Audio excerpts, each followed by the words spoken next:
कीटाणु नहीं विजातीय द्रव्य। रोग की उत्पत्ति के संबंध में प्राकृतिक चिकित्सा में जो कारण बतलाया गया है उसका प्रबल विरोध एलोपैथिक चिकित्सा का कीटाणु सिद्धांत करता है। इन लोगों की मान्यता है कि प्रायः सभी रोगों की उत्पत्ति के मूल कारण वे अत्यंत छोटे और हमारे नेत्रों से अदृश्य कीटाणु होते हैं, जो जल में, वायु में, समस्त खाद्य पदार्थों में पाए जाते हैं और सदैव मुख, नासिका, चर्म आदि के द्वारा हमारे शरीर में प्रवेश करते रहते हैं। जब इन कीटाणुओं की संख्या अधिक हो जाती है तभी ये हमको दबा लेते हैं और जिस रोग से वे संबंधित होते हैं वही हमारे शरीर में उत्पन्न कर देते हैं। अगर इस संबंध में डॉक्टरों के कथनों पर पूरा विश्वास किया जाए तो वास्तव में एक दिन भी इस संसार में मनुष्य का रहना दुर्लभ हो जाए। वे लोग इनको महाभयंकर सर्प से बढ़कर घातक बतलाते हैं। एक डॉक्टर ने लिखा है कि यदि इन कीटाणुओं को दवाओं द्वारा नष्ट न किया जाए तो अनुकूल जलवायु पाने पर वे 3 दिन में से 1 से बढ़कर 30 खरब तक हो सकते हैं। पर जब इस मत पर तर्क की दृष्टि से विचार किया जाता है तो इसकी निस्सारता बहुत शीघ्र प्रकट हो जाती है। यह कीटाणु सिद्धांत अब से 100 वर्ष पहले फ्रांस के पाश्चर नामक डॉक्टर ने प्रचारित किया है। उसके पहले इसकी न तो कहीं चर्चा थी और न किसी को इसका कुछ भी ज्ञान था। उस समय तक किसी ने कीटाणुनाशक दवाओं का आविष्कार या प्रयोग न किया था। पर यह एक प्रकट बात है कि उस समय के व्यक्तियों का स्वास्थ्य आजकल की अपेक्षा अधिक मजबूत तथा स्थायी होता था और शारीरिक दृष्टि से वे अधिक शक्तिशाली होते थे। यदि कीटाणुओं की सेना ऐसी ही भयंकर होती तो अब तक मनुष्यों का नाम निशान बच सकना भी कठिन था। वास्तविक बात यह है कि रोगों के कीटाणु होते अवश्य हैं, पर वे कहीं बाहर से आकर हमारे शरीर में प्रवेश नहीं करते और न उनके कारण रोगों की उत्पत्ति होती है, वरन जब मल के विकार से हमारे शरीर में गंदगी बढ़ती है और रोग पैदा होता है तो उसके साथ में कीटाणु भी पैदा हो जाते हैं। कनाडा के डॉक्टर फ्रेजर ने बार बार परीक्षा करके यह सिद्ध किया है कि रोग की उत्पत्ति होने के पश्चात ही कीटाणु दिखाई पड़ते हैं।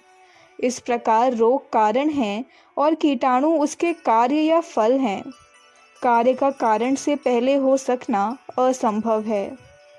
कीटाणुओं के सिद्धांत को असत्य सिद्ध करने वाला दूसरा प्रमाण यह भी है कि अनेक व्यक्तियों के शरीर की परीक्षा करने पर उसमें अनेक रोगों के कीटाणु पाए जाते हैं, पर वे लोग उन रोगों के बीमार नहीं होते, वरन साधारण रूप में उनको स्वस्थ ही माना जाता है।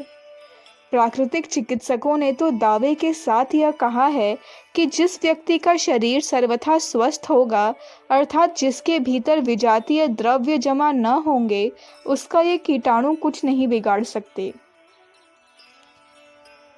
इसको प्रमाणित करने के लिए जर्मनी के प्रसिद्ध वैज्ञानिक प्रोफेसर पैटर्न कॉफर ने तो सैकड़ों विद्यार्थियों के सम्मुख शीशी में भरे हैजे के कीटाणुओं को पी लिया था, पर उनको कुछ हानि नहीं हुई। वैसे डॉक्टरों के मतानुसार उन कीटाणुओं की तादाद इतनी थी कि वे एक पूरी फौज को मार सकते थे। प्रोफेसर ने पहले ही कह दिया था कि मेरे शरीर में गंदगी नहीं है, इसलिए वहाँ ये कीटाणु पनप ही नहीं सकते। डॉक्टर लोग जो चेचक आदि का टीका लगाते हैं और उसके प्रभाव से लोगों को जो ज्वर हो जाता है या साधारण चेचक निकल आती है, उसका कारण भी कीटाणु नहीं होते, वरन डॉक्टरी इंजेक्शन में जो मल का अंश होता है वही ये सब दुष्परिणाम उत्पन्न करता है। मल ही विषैले प्रभाव वाला पदार्थ है। वह शरीर में जिस किसी भी रीति से प्रवेश करेगा अपना कुप्रभाव अवश्य दिखलाएगा। इसीलिए जिन लोगों के शरीर में आहार विहार संबंधी गलतियों के कारण पहले से मल जमा होता है और उसके कारण जिनका रक्त दूषित पड़ गया होता है, उन पर ही रोगों के कीटाणु प्रभाव डालते हैं। अगर मल का परिमाण अधिक होगा तो कीटाणुओं का प्रभाव भी ज़्यादा होगा और मल कम हुआ तो उनका साधारण असर ही पड़ेगा। टोरंटो, कनाडा में कुछ समय पहले एक संस्था की स्थापना की गई थी जिसका उद्देश्य कीटाणुओं के सिद्धांत की छानबीन करना था। उसमें अनेकों प्रसिद्ध वैज्ञानिक तथा डॉक्टर भी सम्मिलित थे तथा जनसाधारण में से भी जिनको इस विषय से अनुराग था उसमें भाग लेते थे। उन लोगों ने जांच करके यही परिणाम निकाला कि मानव शरीर में कीटाणुओं का प्रकट होना रोगोत्पत्ति के पश्चात ही होता है। इसलिए कीटाणु रोगों के कारण नहीं हो सकते वरन रोगों का कारण भिन्न ही होता है। इस सिद्धांत का प्रत्यक्ष प्रमाण देने के लिए कुछ लोगों ने अपने को स्वयं सेवक के रूप में उपस्थित किया।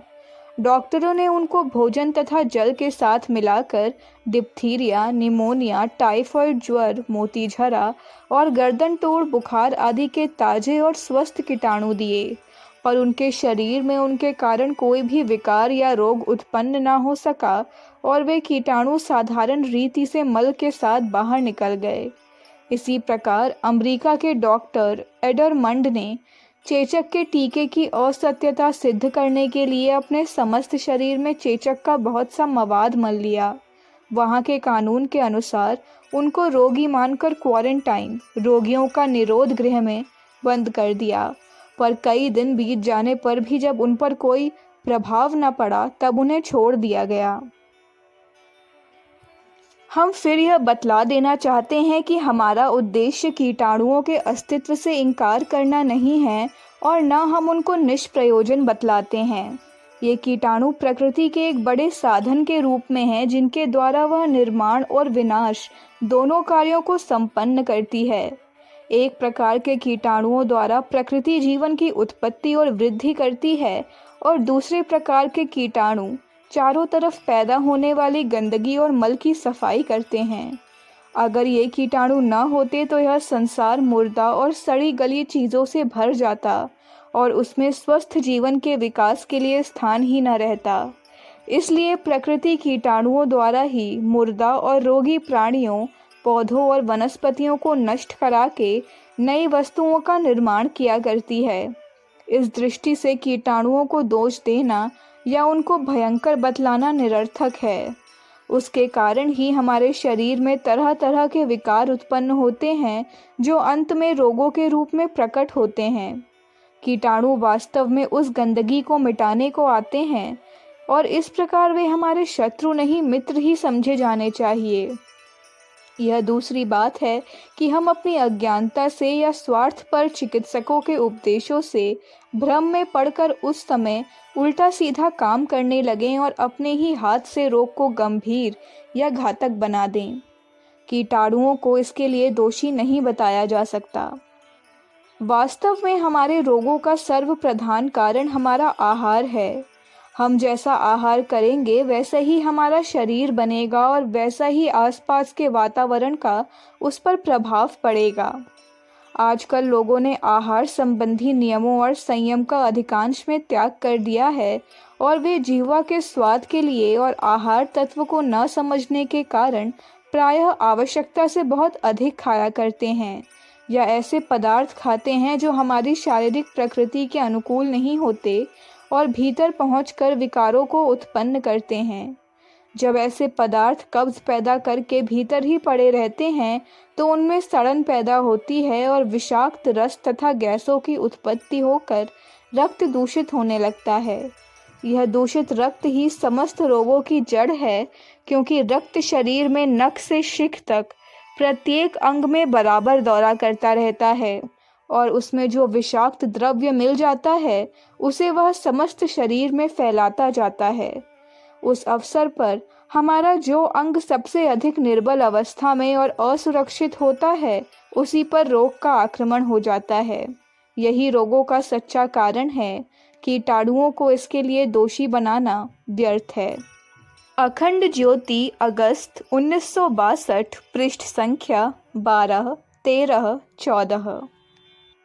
हमारे YouTube चैनल विचार क्रांति दूत अखंड ज्योति पत्रिका को सब्सक्राइब करें एवं अगली वीडियोस प्राप्त करने के लिए बेल आइकन दबाएं। धन्यवाद।